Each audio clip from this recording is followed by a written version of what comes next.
ये कहानी है राजस्थान की अंजलि की, जो अपने 5 भाई बहनों में सबसे बड़ी है। अंजलि को 6 साल पहले उनके पापा ने लोन लेकर दिल्ली भेजा था ताकि वो यूपीएससी की तैयारी कर सके, और उनके पापा को लगता था कि अंजलि नौकरी लगकर उनका हाथ पटा देगी, क्योंकि अंजलि के पापा घर में अकेले कमाने वाले हैं। बट आज 6 साल बाद भी अंजलि का यूपीएससी में सिलेक्शन नहीं हो पाया। उनके परिवार पर कर्ज का बोझ बढ़ता जा रहा है। यहाँ आपको क्या लगता है, इसमें किसकी गलती है, अंजलि की या उसके पापा की? तो चलिए डिटेल से जानते हैं। एक्चुअल में देखा जाए तो गलती है उस सिस्टम की जो बनाया ही कुछ इस तरीके से गया है, जिसमें अंजलि जैसे करोड़ों युवा फंसकर रह गए हैं और अपने प्राइम ईयर्स उसमें खराब कर देते हैं। सिविल सर्विसेज और IAS examination, UPSC examination has this disproportionate attraction. होना नहीं चाहिए किसी डेमोक्रेसी में इतना। In any democracy getting a government job should not be a matter of that much pride as it is in our country. किसी अच्छी democracy में नहीं है। अमेरिका जाके पता कीजिए, वंडरफुल डेमोक्रेसी, क्या वहां पर सिविल सर्विसेज में आना कोई इतनी बड़ी तोप बात है? नहीं है। लोग जाते हैं 4 साल के बाद छोड़ के आ जाते हैं। And many other European countries where the democracy is strong, getting into civil services is not something कि उसके लिए जीवन मरण का सवाल बना लिया जाए as it is done in our country. 2022 के एक रिपोर्ट के अकॉर्डिंग इंडिया में पिछले 8 सालों में 22 करोड़ बच्चों ने गवर्नमेंट जॉब के लिए अप्लाई किया है, लेकिन सरकारी नौकरी सिर्फ 7 लाख बच्चों को ही मिली है। यानी 1000 में से सिर्फ 3 बच्चे ही सरकारी नौकरी लग रहे हैं, और अगले साल वो एक और चांस लेते हैं। लेकिन इस बार इस भीड़ में लाखों और बच्चे शामिल होने आ जाते हैं, पर अफसोस 90% से ज्यादा को इस बार भी नौकरी नहीं मिल पाती है। कई सालों से ये लूप ऐसे ही चलता आ रहा है। हर साल ये कंपटीशन ऐसे ही बढ़ता जा रहा है। कितने लोग अप्लाई करते हैं आईएएस बनने के लिए एवरी ईयर, और कितने बनते हैं हर साल? 8 लाख के करीब लोग देते हैं पेपर, और 800 लोग सेलेक्ट होते हैं सिविल सर्विसेज में। यू कैन से 0.1%, और उस 0.1% में भी फिर IAS is 100 of them only. वो उसका भी मतलब 1/8 है। Chances are low for most people. Only the very bright and somewhat lucky people will come in, क्योंकि उस दिन आपकी परफॉर्मेंस कैसी थी इंटरव्यू में, टेस्ट में, वो बहुत मैटर करती है। तो आपने कैसा उस दिन परफॉर्म किया। हो सकता है इंडियन टीम में क्रिकेट में वो लोग लड़के नहीं आ पाए जो बेटर थे, लेकिन जिसने 100 कर दिया, व्हेन इट मैटर्ड, वो आ गया। तो बात आती है कि सरकार सभी को सरकारी नौकरी क्यों नहीं दे देती। ये भारत के लिए नहीं बल्कि किसी भी देश के लिए पॉसिबल नहीं है। पास्ट में कई देश ऐसा कर चुके हैं। वेनेजुएला इसका सबसे बड़ा एग्जाम्पल है। इन्होंने अपने देश के हर व्यक्ति को नौकरी देकर ऑफिस में बिना काम के ही सैलरी देना चालू कर दिया। फिर ये देश कुछ सालों बाद ही पूरी तरह से बर्बाद हो गया। तो इसीलिए सरकार चाहकर भी सभी को सरकारी नौकरी नहीं दे सकती। तो फिर सभी लोगों के दिमाग में ये सरकारी नौकरी का भूत बैठा कौन रहा है? आखिर इसके पीछे कौन जिम्मेदार है?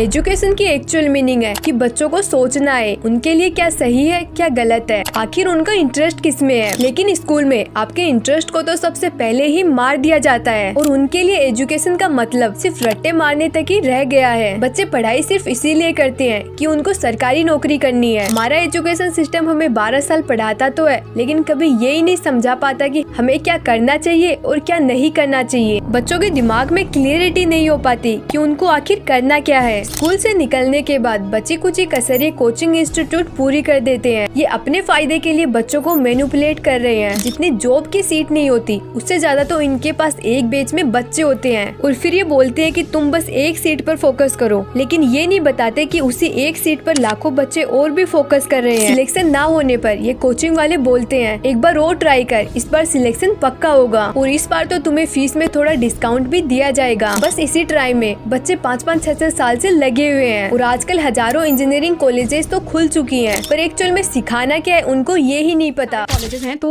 वो जो लाखों की फीस लेते हैं हर साल, that is just for the degree, it's not for skills. That a student is just getting a degree after paying 10 lakhs, 20 lakhs rupees to the college. India के अंदर 4000 इंजीनियरिंग कॉलेजेस हैं, 15 lakh people graduate every year. उसमें से सिर्फ 2.5 लाख ऐसे students होते हैं जिनको रेलेवेंट जॉब्स मिलती हैं। हर साल लाखों बच्चे इन कॉलेज से निकलते हैं जिनके पास डिग्री तो होती है लेकिन स्किल नहीं। कागजी नॉलेज तो पूरा होता है लेकिन वर्क एक्सपीरियंस नहीं। इनको एक्चुअल में यही नहीं पता होता कि काम शुरू कहाँ से करना है, और ये डिग्री कुछ काम की नहीं होती। और इस लाखों की डिग्री के साथ इनको सिर्फ 10-15 हजार की जॉब भी मिल पाती है। लाखों पैसे खर्च होने के बाद 10-15 हजार की सैलरी मिलने से इनका ईगो हर्ट हो जाता है। फिर ये सोचते हैं इससे अच्छा तो गवर्नमेंट जॉब की तैयारी ही कर लेते हैं, वहाँ पहले से ही भीड़ होती है। फिर ये और आ जाते हैं, और इसीलिए भारत में एक पियोन की एग्जाम के लिए इंजीनियरिंग पीजी क्वालिफाई MBA वाले भी अप्लाई कर रहे हैं। लोगों के दिमाग में सरकारी नौकरी को लेकर बहुत सारी गलत अवधारणाएं हैं। उनको लगता है कि सरकारी नौकरी में बहुत पैसा है। Through placements, I got a CTC of around 16 lakhs. Then I was transferred to the Houston office. office, Houston. There, the CTC I would say was about $150,000 salary plus the apartment and a vehicle. And then of course I also started preparing, so it was zero income for about 2 years. And then I started again at 56,100. Today I stand at a basic salary of 59,500. My current salary, उसका almost 3 times से ज़्यादा I used to pay as tax in my last job in 2017. डर तो होता है, like कल को अगर मेरी family में there is a medical emergency and I need a huge amount of money and मैं नहीं कर पाया तो फिर क्या काम किए, नौकरी, prestige वगैरह.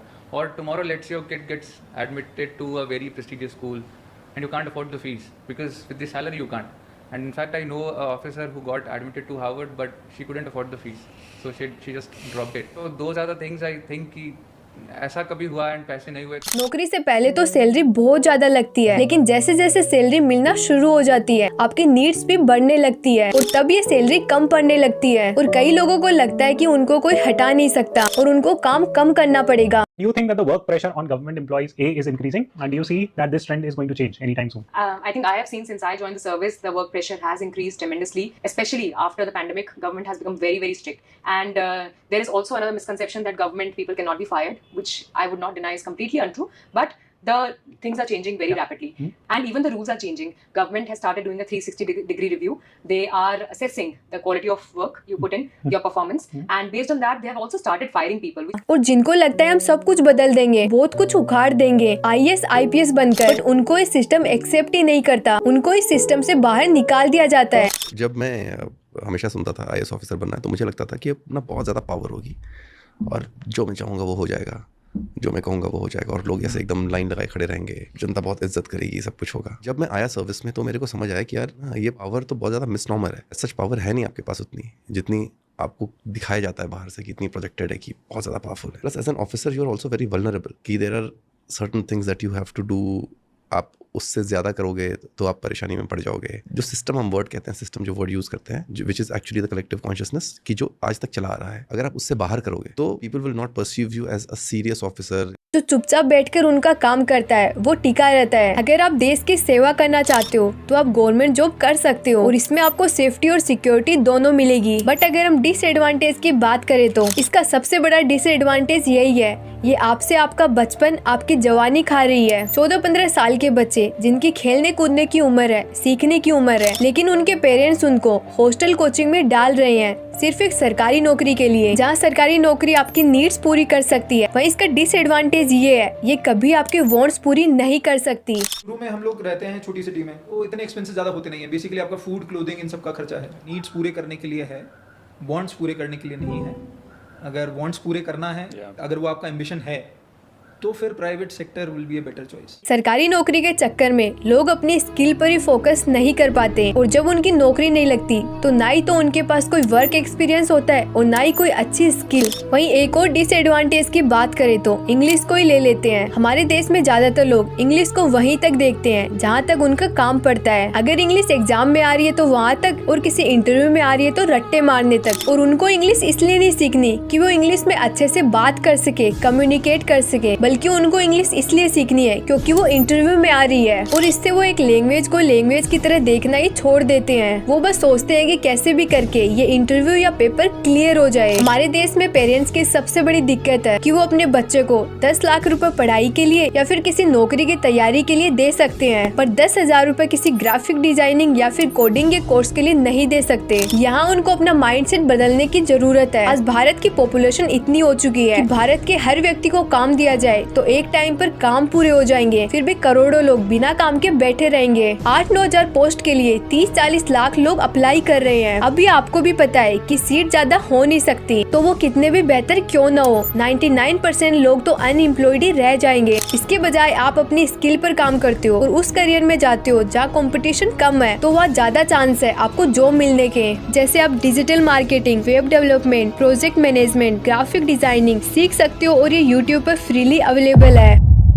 Government job really important for you? अगर आपको लाइफ में सिक्योरिटी और स्टेबिलिटी चाहिए तो गवर्नमेंट जॉब आपके लिए बेस्ट ऑप्शन है। But if you are looking for a job with high salary, opportunity for growth and lack of political interference, then a government job may not be the best option for you. Bharat में इस system को बदलने की जरूरत है जो आजादी के 77 साल बाद भी लोगों के दिमाग से सरकारी नौकरी का भूत नहीं निकाल पाया। और इसमें गलतियां उन कोचिंग इंस्टीट्यूट और कॉलेजों की जो अपने फायदे के लिए बच्चों की स्किल को छोड़कर सिर्फ सरकारी नौकरी को बढ़ावा दे रही है। उनके चक्कर में लाखों बच्चे गलत दिशा में जा रहे हैं। और जरूरी नहीं कि आपके पास एक सरकारी नौकरी नहीं है तो आप कुछ नहीं कर सकते। सरकारी नौकरी के अलावा भी एक दुनिया है। इस दुनिया में न जाने कितने ही लोग उड़ने के लिए आए हैं, लेकिन एक सरकारी नौकरी की वजह से एक भीड़ का हिस्सा बनकर रह गए हैं। वो एक्चुअल में तो बहुत कुछ करना चाहते हैं बट रियल में खुद से ही सच नहीं बोलना चाहते। मैं ये नहीं कह रही कि आप गवर्नमेंट जॉब की तैयारी मत करो, लेकिन इसको भी अपना सब कुछ मत बना लो। 1-2 साल दो, अगर नहीं होता है तो कुछ और ट्राई करो। अपना प्लान भी साथ लेकर चलो, क्योंकि अगर आपका सिलेक्शन नहीं होता है तो आप अपनी स्किल के दम पर कमा सकते हो। Government job in India can be a good option for someone, but सभी के लिए तो नहीं हो सकती। और भारत में भी लोगों को जानने की जरूरत है कि प्राइवेट सेक्टर में भी बहुत पैसा है, प्राइवेट वाले भी खुश रहते हैं। और सभी के ओपिनियन से ज्यादा खुद के ओपिनियन को प्रायोरिटी दो। हमारे देश के लोगों को सही एजुकेशन की जरूरत है, क्योंकि अगर पूरा देश एजुकेटेड बन जाता है और प्रैक्टिकल सोचने लगता है कि सभी को सरकारी नौकरी नहीं मिल सकती, तब वो सेल्फ रिलायंट हो सकते हैं और ऐसी स्किल सीख सकते हैं जिनकी सप्लाई कम है और डिमांड ज्यादा है। और उस दिन हमारा और हमारे देश के लोगों का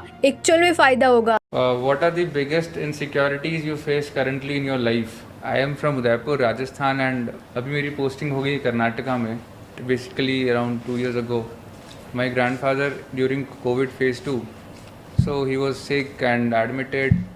एकदम प्रॉपर लॉकडाउन था, I couldn't go and see him and he passed away. तो उसके बाद से लाइक जैसे बोलते ना कि घर से निकले थे सपनों को पूरा करने के लिए, किसे पता था घर जाना ही सपना बन जाएगा।